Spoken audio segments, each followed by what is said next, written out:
I got it exactly, sir, but I've been called worse. should identify yourself for the record. My name is Mauch from Bismarck, Arkansas. I'm here to represent my Confederate ancestors. You reckon that? Historians from England will say I'm a liar, but history is written by those who hanged heroes. So said Robert the Bruce, King of Scotland. Truer words were never spoken. What he was actually saying is that the victors of wars write the history. He could have very well spoken those words in post-1865. Our history books have been solely written from a northern point of view, and sadly many Americans have blindly accepted this view as if it were written by the hand of God. I was taught at an early age that there are two sides to every story, but that is no longer the case when it pertains to this war. Popular catchphrase in today's America used by opportunist politicians and media members is that Southerners fought on the wrong side of history. The truer saying would be that they fought on the wrong side of Northern history, but without question they fought on the right side of our founding documents. The Declaration of Independence, the Constitution of 1787, and the Bill of Rights.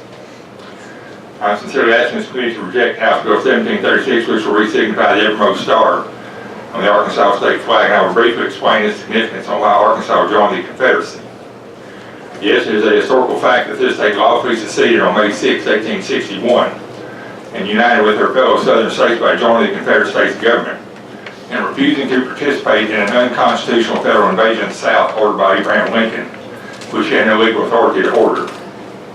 Such an action was denied the federal government on May 31, 1787, when the last clause of Resolve 6 in the Virginia Plan was unanimously rejected by the Committee of the Whole in Philadelphia, Pennsylvania. And it reads, "And to call forth the force of the Union against any member of the Union failing to fulfill its duty under the articles thereof."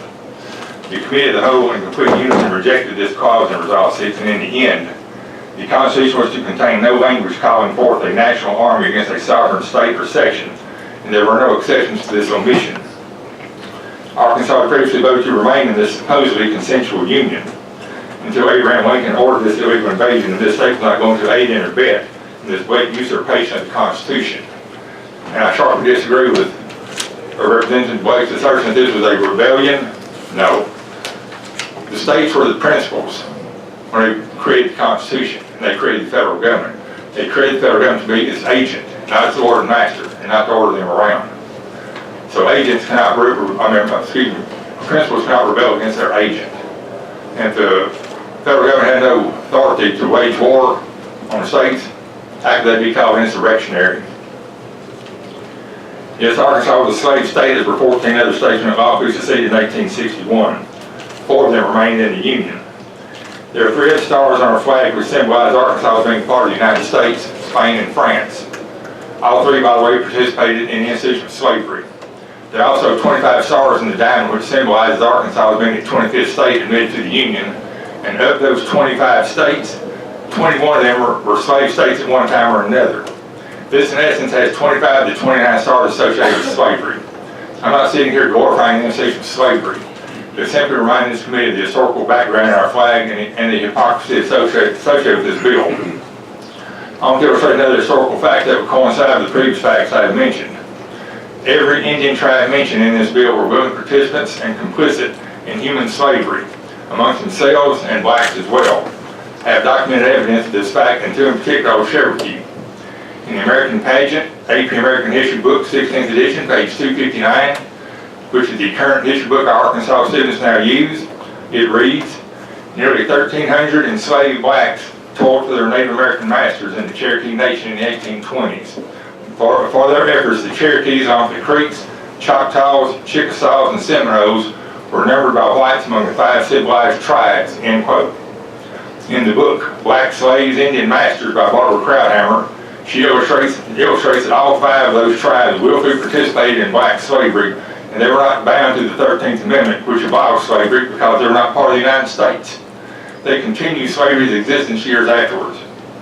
So what's next?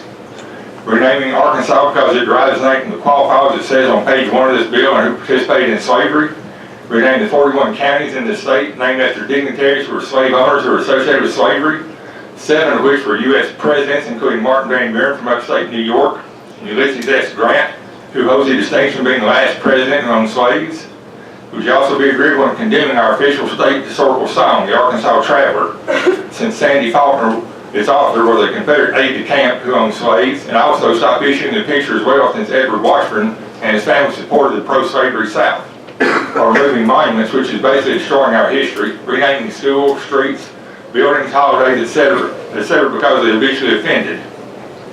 This you see plainly illustrates the hypocrisy of this bill.